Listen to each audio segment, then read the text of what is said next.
Oh, what's up guys, Sub-Zero here for the last VOD review I'm going to do from the Vegas Open. This is another game that was requested by people, one of the most insane games of the entire tournament, along with the Humbug game.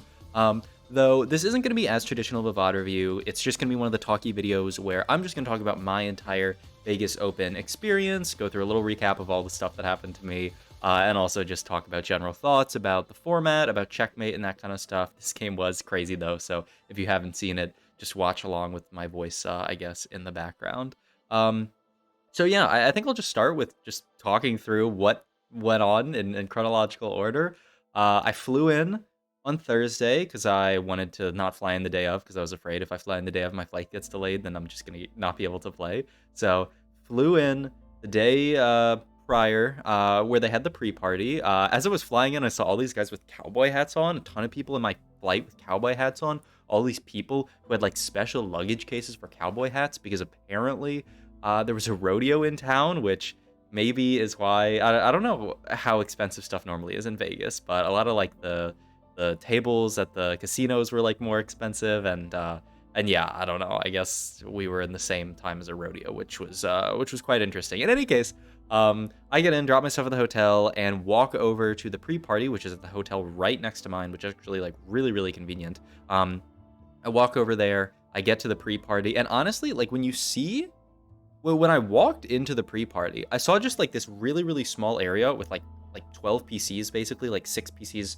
in one row and like 6 in another row, and I'm like, how, like, is it just gonna be like a tiny little area? And like with so many things, it was like with that, with the pre-party and with like the main stage, where I see this tiny little area and I'm like, oh, that looks kind of small. And then I just like walk through this tunnel, and then this huge arena opens up where I see all the people playing on stage. There was like Mort Dog Kent, Emily, Box, I forget everyone else. Asa definitely played, Robin played, I forget who the last Scara played as well, I think. But yeah, a lot of really cool players, you know, well-known community members playing, and so it was an awesome event, just to get to watch them play. About 10 minutes after I get there, I see this Kai guy walk up behind me, and he shows up, and so I spent like most of it talking to Kai, hanging out with Kai in person, because this is the only second time we've ever met in person. The first time being at the other land, the Tactician's Crown. So I met Kai in person. We ran into Frobe actually. Oh, I didn't even talk about the fact that, you know, I get there and I see Impetuous Panda, the caster, and Casanova, the caster, and they're talking because I guess, you know, all casters know each other. And Panda comes up and like shakes my hand, is like, "What up, man? How's it going?"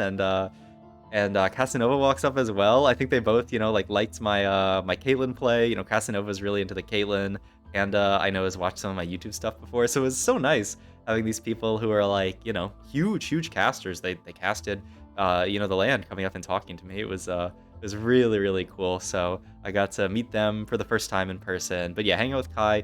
Frobe walked up because I think Frobe knows Kai, kind of. You guys don't know Frobe. He's another TFT like influencer, YouTuber type guy, and so we hung out talking to Frobe. He talked about a lot of the like French TFT memes. Like apparently there's a French TFT player who creates guides, but Google translates them into Japanese to make them seem more like the tech, because all of the like weird tech guides that you see are like in Japanese or in some other language or something. So he translates as he writes them out in French. Google translates them into Japanese, and like Kai was reading and was like, oh, what does this even say? Like he knows Japanese, but it was just written so poorly because it was through Google Translate. It was actually incredible. But yeah, we hung out there. I'm trying to remember if I met anyone else there that was like, oh, the other thing that I did want to talk about that was so sick. You know, Kent was up on stage playing. I buy these chicken wings. Actually, no, they're chicken like strips that were like kind of overpriced, but honestly not that bad. And so I'm sitting on the table eating these chicken strips.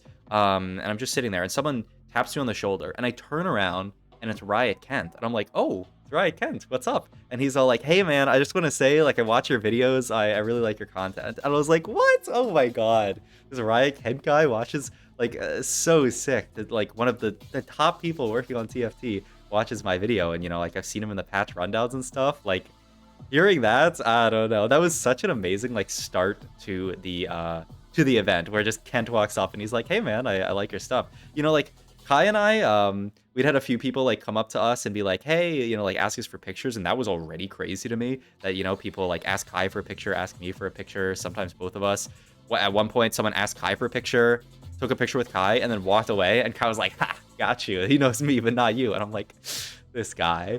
But yeah, just the fact that Kent watches my stuff was so cool. I don't know if he watches every video, but Kent, if you're watching this video, it was really, really nice meeting you. It was awesome. It really made me feel great knowing that you watch my stuff. But yeah, we watched the games. We didn't actually stay for the DJ set after, which like I don't know. I'm not that big into that kind of stuff. Like maybe I should have, because like I'm pretty sure it was sick. But we actually dipped after because we ran into Saber, who's someone who I spent a lot of time hanging out with over the event. I hadn't really ever talked to Saber. Kai had like met him, I think, because of one of the boot camps. And so Kai and him were like kind of close. But Saber and some other people ended up going to a one of the casinos after and gambling. And look, I'm just gonna say I'm not much of a gambler. Like I don't like that stuff. But I did watch a lot of people gamble during Vegas. I watched Saber make some money. I watched friends of his actually make money gambling, which was kind of insane because his friend goes to these all these slot machines, plays a slot machine for like 5 minutes, wins. Goes to another slot machine, plays it for 5 minutes, wins. Goes to another slot machine, plays it for 5 minutes, wins. I'm like, how is this guy winning at every slot machine? Like this is not what gambling is supposed to be. We also ran into one of their friends who, like, I don't know this person that well, so I don't want to like name drop them, but they're like a pretty big person in just like Twitch and stuff like that. And watching that person gamble was kind of insane, just because of like, you know, the amount of money that they're putting down per hand. I don't know how. Oh yeah, down to 30%. That's perfect for this music. But yeah, like the amount of money that they're putting down per hand, like a hand of blackjack that lasts like, I don't know, it can last like 30 seconds max, maybe. Sometimes like 10 seconds. And the amount of money that they're putting down on a hand of blackjack was like, I was just watching it and they just play a hand. Okay, the money's gone. Okay, they play a hand and they win the money. Okay, they play a hand, they win the money. Play a hand, the money's gone. I'm just sitting there like that's like each hand is a non-trivial amount of money to me, and you're just playing hand after hand after hand after hand. So that was fun to be to experience what that kind of stuff is like. It didn't really like Saber was like, oh, does that like make you want to gamble? And I'm like, no, not really. Like seeing that amount of money be gained or lost in such a small portion of time, I was kind of like, okay, now I really don't want to, I think. But that was really cool. After that, Kai dipped a little early to go back to the hotel and prep.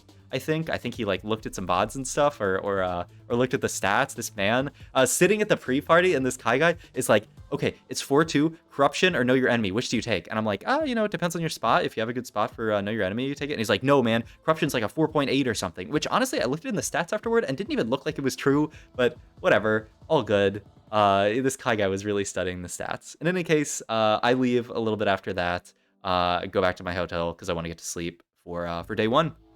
So I go to sleep, wake up, day one. I start walking to where where they're having the event. Fun fact, I thought it was in the MGM Grand, but it was actually in the MGM Grand Conference Center, which is like a different thing that you have to like walk all the way through the Grand. I thought it was gonna be like 5 minutes away. Turned out being like 20 minutes away from my hotel, but all good. It's fine. It was so nice, actually. This is the other thing that like just made me like so happy. I'm walking there and I see these two guys and they kind of like look at me for a sec, and I just kind of like walk past them, and like as they walk past me, I hear like Sub-Zero, and I turn around and they're like, oh, what's up, Sub-Zero? We both watch your content. And I was like, what? Like I'm just walking there and I run into these guys like I'm not even inside yet. Like it was, I don't know. And so I said hi to them, met both of them, was really, really nice. Just the amount of people that like came up and said hi and said that they liked my content was like so insane, like across the entire weekend, and just like so heartwarming to see all these people who like my content. When you do content the amount that I do, it's easy sometimes actually to forget that like people like your stuff almost, because like a lot of the comments you see are the comments, like the hate comments on YouTube. Like if someone really likes the video, most people are just gonna watch the video and like drop a like and dip out. Like the people who comment on YouTube are very often people who are like, I can't believe you said that BoxBox was a pro player in the title of this video. He's not really a pro player. He's like more of a streamer. And I'm like, he plays the game for a living. Well, what do you want to? All good, whatever. But like actually just meeting all these people in person that all they had was nice stuff to say, like sort of made me remember that like that's what's real, right? All of these people are what's real. Like the random people commenting on YouTube, like talking, like picking apart one random thing I said, like that's not really real. So it was so nice to meet everyone, and like meeting those two on my way was just so awesome. I went to the balance panel right when I got in, which was really cool because I got to take a picture with Mort, which is what the thumbnail is, and a picture with Kent as well because I forgot to take a picture with him. I wanted to take more pictures, and I took a few, but I really didn't take as many pictures as I would have liked, but that's okay. I'm trying to find a balance between like taking some pictures and like taking infinite pictures. So that was awesome. Also, after the panel, I walk out into the main hall and I see all the Chinese players roll up, and they all have these custom white jackets with their names on the back of them, and they have a guy coming around with a camera like filming them, and they're like doing they like all like put their hands in and then like said something. They're like filming like a documentary of the Chinese players or something. Like I don't know, Chinese TFT content goes crazy, but that was so intimidating seeing these guys, just seeing Flancy there with his jacket. Like, oh my god, that was like scary, but it was also like kind of awesome. But yeah, after that I walked into the main hall because my games weren't until 3 p.m. They had two sort of like heats, one that started at noon, one that started at 3. Mine were until 3. So I walk into the main hall, and once again, I sort of like see there's like a little hallway that you see it through, and I'm like, oh, like I see the stage, and I'm like, the stage looks cool. That's pretty sick. Like they have 8 chairs all around. You can see it from here. But then you walk through the hallway, and then the whole thing opens up, and it's just absolutely huge. Like seeing that stoked me so much. I'm looking around, I'm seeing all the setups where they have all the 8 computers around so that you can see everyone that you're playing with. Like, oh, it just looked so cool. It was so sick. They have like a smoke machine shooting smoke out. Like the production value was insane. I was so happy that like we got something like this for TFT, right? Because for so long TFT has been online. For so long, it's just been like, okay, I play in a cup and like I know these names, but I don't know what they look like, like face to face whatsoever. But like getting to meet these people in person, getting to like do all of this on LAN was just, it was incredible. It was absolutely incredible. So yeah, I'm just chilling. I get to watch round 1. I run into Kana, who, if you guys don't know, she does a lot of modding and TFT Twitches and like Discords and stuff like that. She's like the mom of the TFT community. She's super sweet. I got to talk to her a decent bit, and she was so nice in person. It's funny because like I feel like she kind of like takes on the persona of the streamer that she watches. Like if she's like watching Dish Soap, I feel like, and Dish Soap's like flaming someone, she like flames them a little bit. I was like, oh, Kana can be like kind of toxic sometimes if there's someone stupid saying something in Dish Soap's chat. But I meet her in person, and she's just like the sweetest person ever. So nice, and really fun to talk to. So that was really cool meeting her. And yeah, I got lunch. I got lunch with Kana, which was nice. And we just chatted the entire time. It was super wholesome. And then after that, walk back and I had my games to play.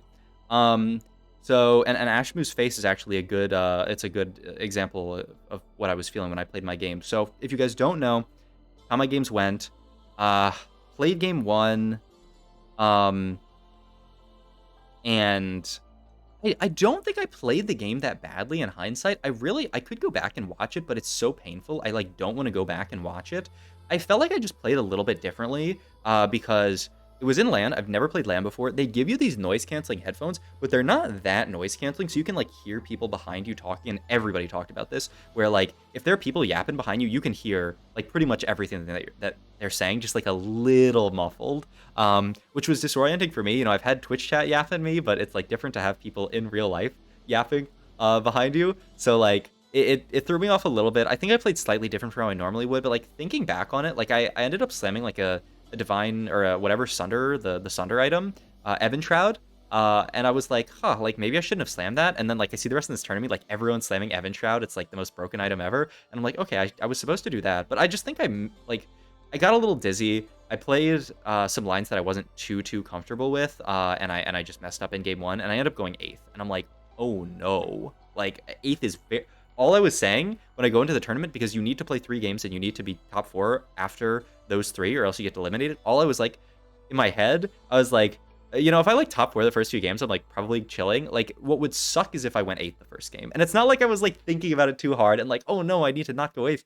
But like I was definitely like beforehand, like, oh, it would really suck if I went 8th. Oh, I didn't mention Ramblin was at my game with me, and Ramblin sits down right next to me during the game. Like our seats are next to each other. It's assigned seating. And so I like shake Ramlin's hand. I'm like, yo, Ramlin. Like I met him like once. We talked a little bit after I did well at the Trima Cup. But yeah, I got to talk to him a little bit after that, which was really fun. And so I was like, yo, Ramlin, how's it going? And he was like, oh, yeah, nice to meet you. And then he was like, I hope we both make it out. And honestly, after thinking about it, like maybe this Ramlin guy cursed me, because every game, I go 8th the first game, I look over Ramlin's monitor, it's like a 6th. And then the next game, I play like a similar way. Like I feel like I also played it like a little bit weird. Ended up going like 7th that game. I look over to Ramlin's monitor, it's an 8th. And so after the first 2 games, I know 2 things. 1, I'm out of the tournament already after 2 games. And 2, I'm pretty sure Ramblin's also out of the tournament after 2 games. Which felt really bad, right? Like, it felt pretty bad. I wouldn't say really bad. Some of my family was watching like the stream, and they were like, oh no, no. Like my dad texted me, he was like, oh no, what do you do now?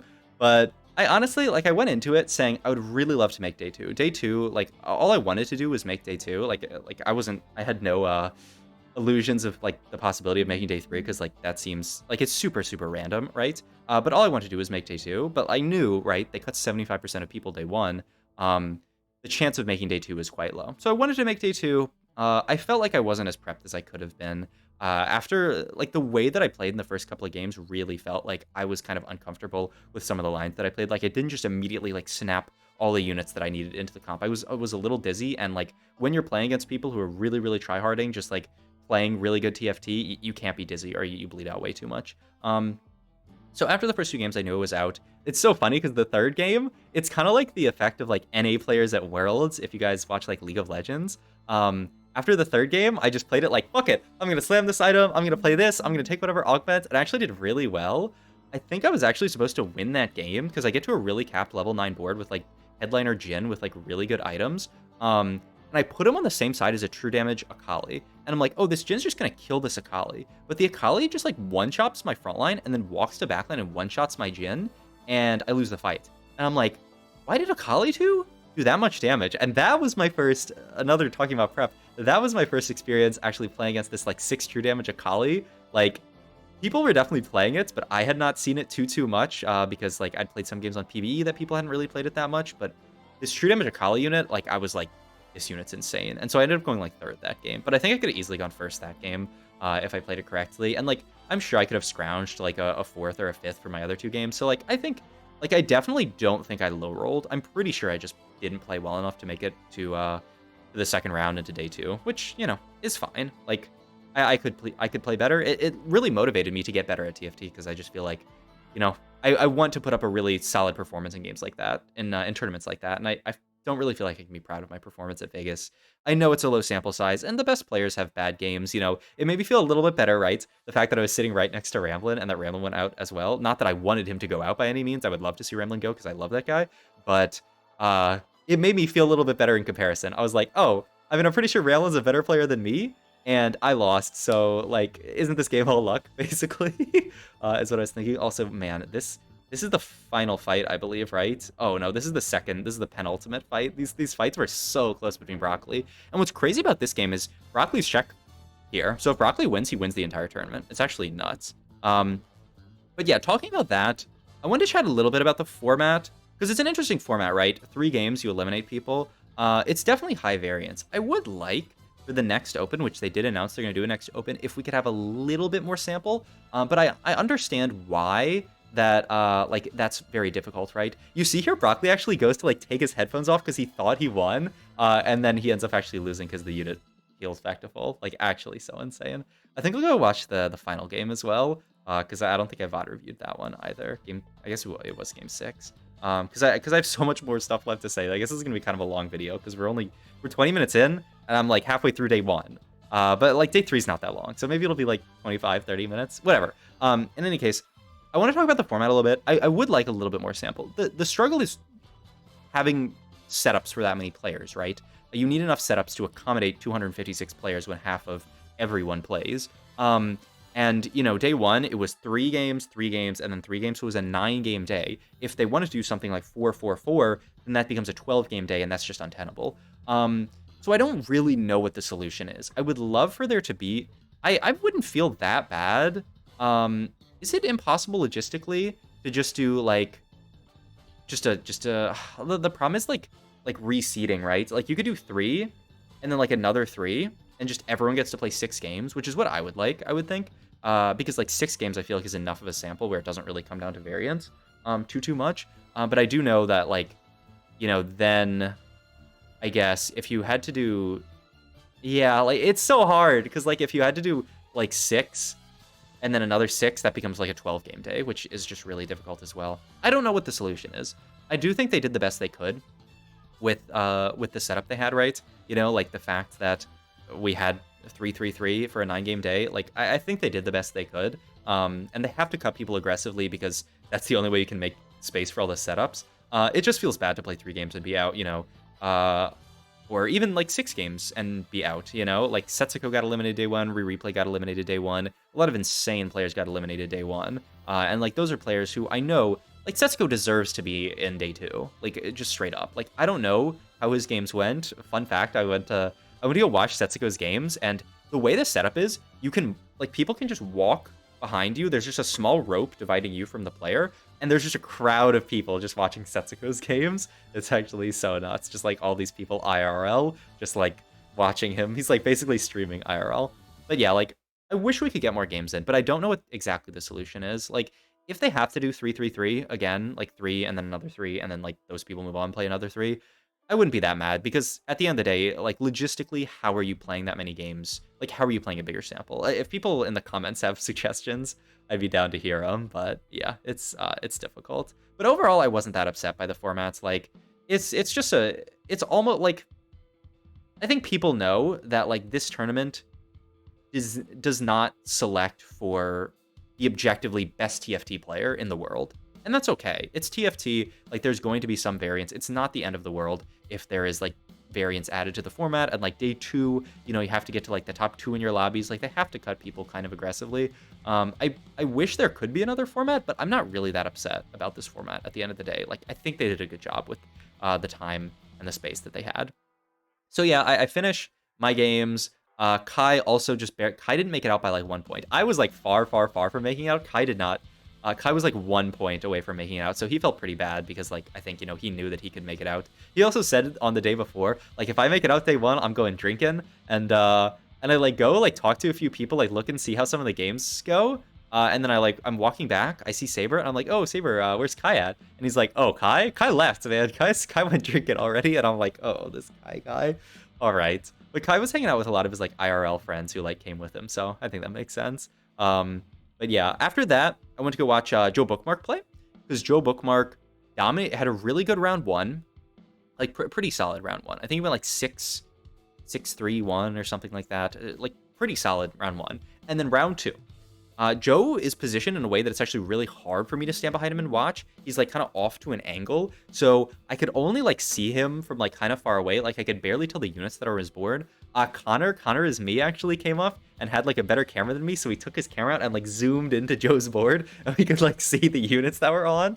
But Joe played a really good games 1 and 2. I think he went 3rd. Did he go 3rd into 1st? I know one of the games was a 3rd. In any case, he had really good games 1 and 2, and you only have to be in the top 4 to make it to the next round. So all Joe has to do in the last game is not go 8th. Like he's basically through. If he goes 8th, it might come down to a tiebreaker, but he's like basically through. So I go and like watch some other games, go watch a little bit of the main broadcast, like talk to some people. You know, I talked to Connor a bit and other people, and I'm like, okay, like Joe, you're like you're chilling.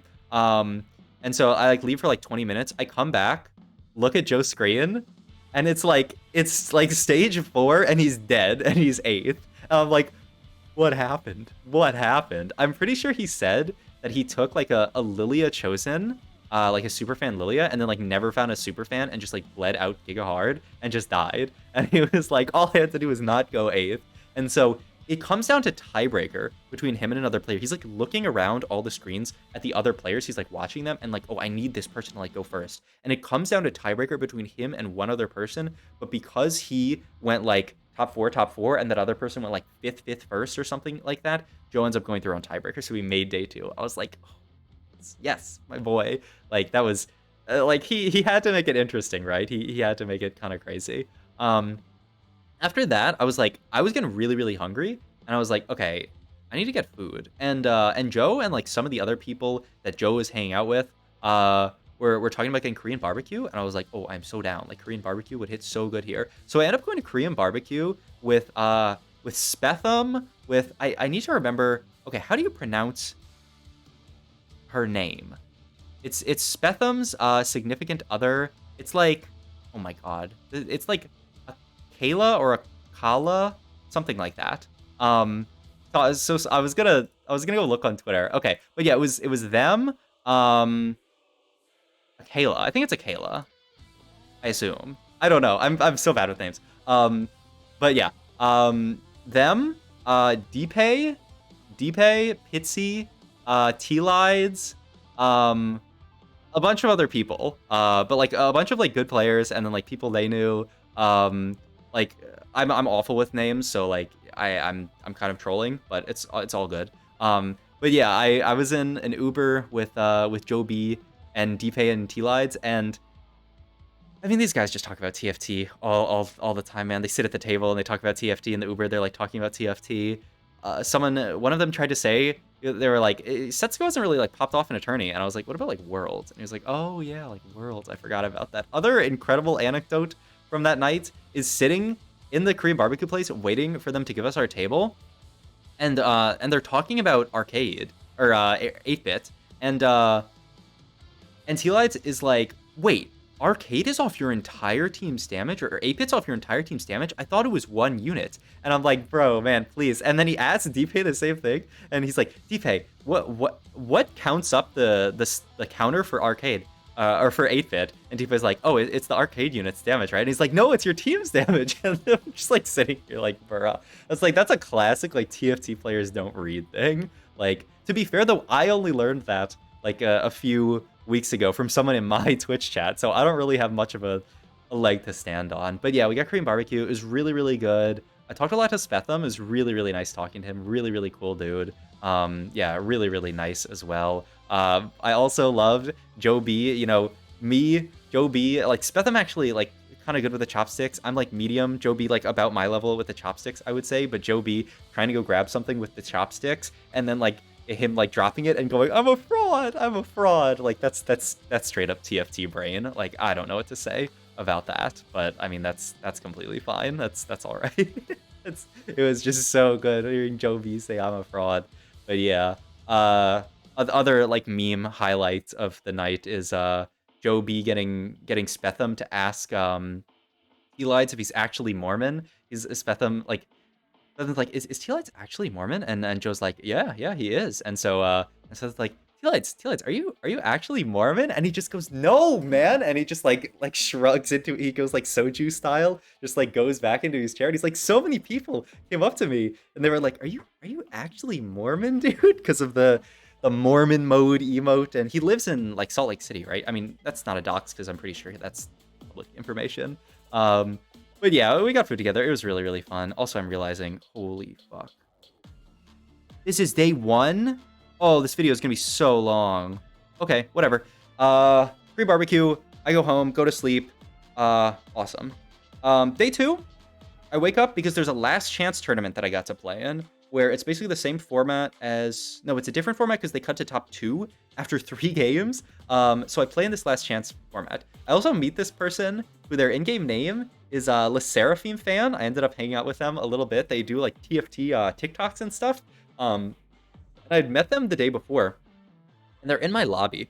And the first game goes really, really well. I go first. I forget what happened. Oh, I randomly hit a MEF3 on roll down, and then end up capping out with like Ezreal 3 and winning out. And I'm like, I'm a beast. And then game 2, I have Lost Streak. I have like a decent AP opener, and I have a Rod open, and I see Spat on first carousel, and I'm like, fuck it, I'm gonna make KDA Spat, or force KDA from this spot. And so I'm like, I'm in a really good spot to play KDA. I'm like lost streaking, but I have like Vampirism, and like I have like an insane lost streak. Like it's a really, really good lost streak. And I'm like, I'm over the moon for my spot. 4-2, I go to 8. I've got like 60 gold to roll down. I roll like 40, and the only KDA slash like KDA unit that I see is a Spellweaver Ari Chosen. And I'm like, oh no. And I take it, and then I scout around and realize this Le Seraphim fan guy actually contested me in KDA and hit a, he said, I talked to him afterward, he was like, yeah, I like rolled like twice and hit like a KDA Ari Chosen. And so I end up bleeding out because I can't go 9 because I can't hit any of my upgrades, and I don't have KDA Ari. I have Spellslinger Ari, which sucks. At least it's better on this, like the new patch, because you can actually play 5 Spellweaver. But I end up actually going 8th that game, and I'm like, God damn it, God damn it. And then the next game is actually like a similar thing where like I have a really good pentakill setup, but then I look around and it's Knickknack, who's a name I've definitely heard in like high elo. Knickknack ends up contesting me in pentakill, also hitting a higher cap. I end up dying, and then Knickknack goes like 3rd or something like that. And I'm like, God, all these contests. It was so funny actually, because Bobe, the Korean player who's like has been to multiple world championships, was supposed to be in our lobby for the last chance tourney. But then Bobe just didn't show up, so we had to play in a lobby without Bobe, which is really, really funny.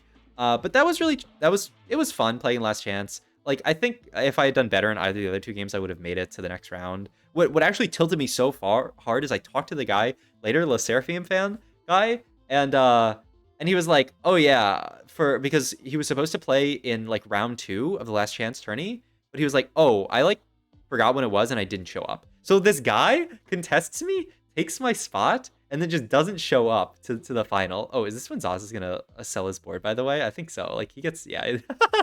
this moment is like actually so funny, but also like I don't know if he had a stern talking to because of that, because like you're definitely not supposed to do that. In any case, I did that. I got to play Mastermind against one of the people I met at the tourney, Silverfuse, who she was super nice, and we played Mastermind, which is it's 1v1 TFT where I control 4 PCs and you control 4 PCs. It was actually like so sick, like incredibly fun. And so you're just like running around back and forth, like to, oh shit, I played on this board, and then I run around to the next board, and I'm like, oh no, I forgot to pivot on this board. Or like I'm doing augment selection, you pick augment, go to the next board, pick augment, go to the next board, pick augment, and you want to like focus in on the board, right? Because like that's just how you play TFT, but you like get too focused, and then I forget. I'm like, oh no, I have this board over here and this board over here. But that was so fun. I won some like TFT playing cards, which are sitting somewhere over there. I don't think they're on my desk. No, I don't think I have them. I can show them off later. But that was super fun. I got to watch, I just, spectator mode, watched the rest of the games. Joe B's games went okay, but they cut to top 2 on day 2 in an 8-person lobby, so he didn't end up making it, but that was fine. I saw Misoshiro, who I met at, she's in my chat a lot. She's in Kai's chat a lot. I met her at Tactician's Crown. It was really cool, and she was with like all the like Chinese like content like people who were like filming stuff. They ended up actually like interviewing me, and they were, look, to talk about, I'll talk about it later, but they were really pushing for the next LAN to be in China. They were like, if it was in, like, is there anywhere where you'd like it? If it was in China, like, would you be interested in going? And I was like, I see what you're doing here. But yeah, that was really cool. Kai got to talk to all like the Japanese people, and I just kind of like watched him like speak Japanese, and I was like, damn, what a beast. But that was sick. After that, I went to dinner with Saber and some of the other people. Kai was with us, right? Yeah, with Kai and other people. We wanted to go to this one place. They were like, I was just following people basically, and I follow them all the way to this place. It's like a 15-minute walk away from where we were, and then we get there, and there's like the place has like 5 little like standing tiny tables that you can sit at. They're not this small, but they're like, this big. And there's one open, and we had like, I don't know, 7 people or something like that. And so we were like, oh, well, I guess we just trolled. And so we ended up going to like it's like kind of a food court, but it was kind of like a nice food court with a bunch of like restaurants at this other place, slammed some tables together. and got dinner together. That dinner was so fun, just like talking to everyone. It just like, I don't know, as someone who doesn't really go outside that much, the amount of just like hanging out with people that I did at Vegas and like meeting new people and talking to them that I did was like, it was a lot, and it was so fun. Just like talking to these people and just like memeing with them, talking about TFT or just like other stuff. Like it was just so sick getting to hang out with everyone. Like so much fun. But yeah, we all get food. Afterwards, one of them is like, let's do shots, and I'm like, I'm not much of a drinker. I'll be real. Like I don't drink very much. So and I'm looking at the shot, and like I'm pretty sure in the past when I've done shots, I've done maybe half a shot, because this shot looked way bigger than anything I'd ever done, but I'm pretty sure it was a standard shot. And so we go to do the shots, and I hit it back, and I like gulp half of it, but I have to do it in like 2 gulps. I can't do it in one single gulp, which already, like, I take the first gulp and I'm like, there's more, and then I do another gulp and I'm like, oh no, and I do that, and I feel like crap for like 10 seconds. I'm just like, oh god, like it like hits me, and as someone who doesn't really drink, it was like a shock to my system. And like I'm like, and Kai before was like asking everybody what their alcohol tolerance was like, and he was like, if you like don't have high alcohol tolerance, then like I wouldn't feel bad if you like didn't do it at all. Like, you know, I've hung out with people who like don't have good tolerance, and they've like, you know, I've seen them yak, which I guess means throw up. Is that like a northern thing? And he's like, I don't want to see that. And I'm like, fair. And so I just take the shot, and I'm just like, for the next like 20 minutes, I'm just like trying to not like make any sudden movements to like upset my stomach. The nice thing, what saved me, I think, is I had a really big meal right before the shots. And so like I didn't like get like super drunk or anything. There are no drunk Sub-Zero stories that you're gonna see. Not any that are real, by the way. But like I felt like I had kind of an upset stomach, but it like ended up being okay. I eventually ended up just sort of like walking it off and like hanging out. They went to go to this roller coaster. Like there's a hotel casino thing with like a roller coaster like going around the top of it. And I thought it was just for show, but it's a real roller coaster that you can ride. And they all went to go ride the roller coaster, and I was like, me and it was the Seraphim fan, me and them. I was like, I'm gonna stay back. Like I don't want to go on this roller coaster right now with my stomach feeling kind of weird. Like I'm not gonna do it. Like there's just no way. And so we didn't go on the roller coaster. I didn't go on the roller coaster. They did. Apparently, it was super dope. It seemed cool. The other thing, it was so cold. It was so cold in Vegas, and it was really troll. It was really hot in the like arena place. And so like I went the first day with this like thick hoodie, but then I went and I had to take it off when I was there, and I carried it the entire day. So the rest of the days I just wore like a long sleeve, but then I went outside and it was like 40 degrees at night. So I was just walking around like like being freezing cold. Also, this is the end of this VOD, so I'm gonna have to find another VOD. This video is 37 minutes long. Okay, this video is for the real OGs. I guess I'll go back and watch like another, let's just go watch like game 1 or something. This video is for the real OGs if you actually watch all this video, because like this is a lot. Okay, I just want something for you guys to watch though. But I don't know, I feel like these are fun anecdotes, and like I have more stuff I want to talk about for the tournament, so I guess the video is gonna end up being like 45 minutes long. I'll try to get it under 45 minutes. After that, apparently, so sick, one of Saber's viewers works at Cirque du Soleil, and he got us into Cirque du Soleil for free. I was like, huh? It was actually like so sick. Like, I just got a free ticket to watch Cirque du Soleil, which I had never seen Cirque du Soleil before. It was awesome. It was Michael Jackson themed, which I did not know going into it. But it was really, really fun. Guys climbing up a rope, and then he's flopping all around on the rope and stuff. All these people in these like suits that like light up, and then they turn all the lights out, and they're like dance with the light up suits, and it's like coordinated and stuff. It was pretty sick. It was really sick. Oh, there I also got to meet Stunt, who I don't know if you guys like you watch League at all, but I used to watch like a lot of League of Legends, and Stunt is a support player. He's played for like a lot of League teams, and so like I got to meet him in person, which was really, really dope. Super nice guy. Ended up, you know, like talking to him a decent bit the night. It's so funny actually, because we watch Cirque, I guess they call it, and then we get out, and he looks at me and he's like, I feel like I've seen your face before. Are you like the guy who on YouTube, you're like in the corner, like talking about the games and stuff like that? And I'm like, yes, that's me. And he's like, dude, I like watched one of your videos for my like prep for the tournament. And I was like, oh my God, that's so funny. So that was really cool. Apparently, there's this thing called just to go to our next thing, because after we get Cirque, I'm like getting kind of hungry, and I think the rest of them got kind of hungry because it was like pretty late at night at that point, and we had eaten like a while ago. And there's this place that's called, I don't know if it's called Secret Pizza or if we just call it Secret Pizza, but it's like a secret pizza place. It's like, ooh, you gotta like I thought it was gonna be more secret than it was, because I was just told Secret Pizza, and I'm like, okay, cool. Like it's pizza and it's secret. Like that I love pizza, and like secret things are cool. And so like it's supposed to, like, sometimes the door to it doesn't always open or something like that. It's in one of the like the hotel casinos that was like really, really nice actually.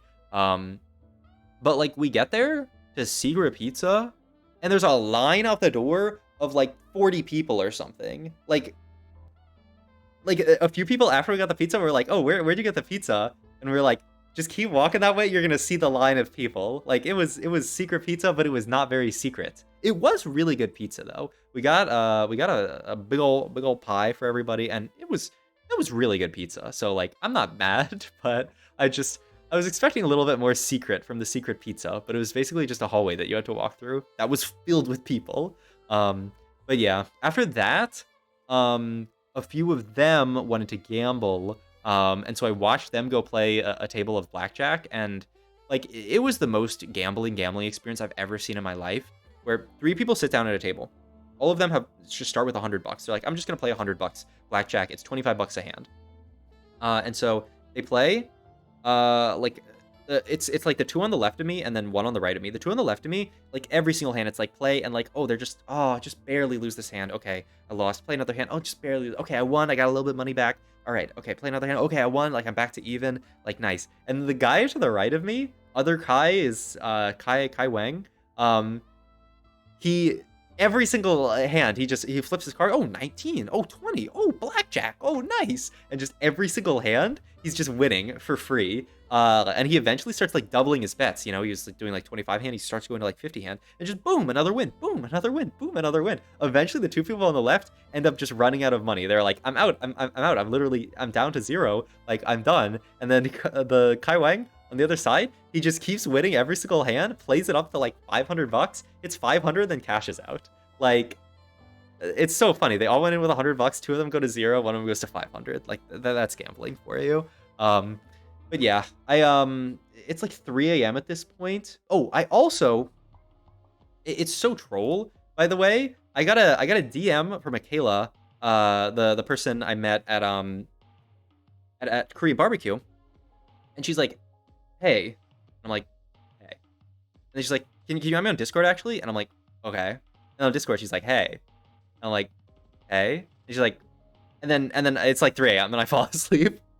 The next day I wake up, she's like, hope you're having a good event. I'm like, I'm having a great event. Like, what? But like, I'm just wondering, like, what's this all about? And she's like, oh, can I ask you something? And I'm like, yeah. And she's like, actually, I'm gonna ask you in person at the event. And also I'm just like, what the fuck is this all about? And so it's day 3. I go to the event. I like, most of the event was just sort of like watching the finals on day 3. I did get to talk to Garchomp Pro, who, like, apparently we had just both been there the entire weekend and just never run into each other. But like, Garchomp's like, I want to, like, meet you in person, like, so we can actually talk, because we've talked a good bit online, but never, like, in person before. And so I'm like, oh, I'm, like, in this row, and he, like, comes up and, like, talks to me, and it was really, really nice talking to him. He said he's, like, you know, really motivated for this set, because it's a good set, so I'm really hyped to, like, play more with him and that kind of stuff, and, like, maybe study with him potentially. But yeah, that was really nice. And then I end up running into Akela again, and I'm like, hey, what's up? And she's like, oh, so one of my, like, friends is a really, like, big fan of yours. Can you, like, record a quick video for them? And so I end up, like, recording video. I'm like, so sorry, by the way, if they're watching, because the video was, like, I definitely feel like I could have said more. I was basically just like, hey, how's it going? I heard you're a fan. Good luck in your games. Thanks for watching. It's Sub-Zero. And like, I was just like, I don't know what to say. I was so on the spot. Like, I wish I could have thought of something better to say, but apparently they really liked it. So, if you're out there, you know, good luck in your games. I should have said, like, what's up, and then their name, and then Sub-Zero here. Like, wouldn't that have been cute? Like, you know, what's up, Stevie? Their name, they weren't Stevie. I'm protect their name to protect the innocents. What's up, Stevie? Sub-Zero here. I'm at the Vegas Open. and then like more so I could have done a better job, but it was fun. It was cute, like recording the video for them. So that was really cool. And then yeah, basically the rest of it was just watching the finals, which, as you could see from like how crazy these games were in person, like the finals, so many people were just going nuts. Like every single fight that they showed that's like a really close fight, the crowd is just going absolutely wild. Like it was so cool watching it in person. And like honestly, watching the finals in person, this is the last thing I want to talk about, is like checkmates. Actually, there's two more things I want to talk about. Fuck, I'm at 45 minutes. Okay, checkmate, good. I know it's not the most competitive. Like, it doesn't crown the best player. We should really just play like 8 games and then give the person who has the highest score at the end the dub.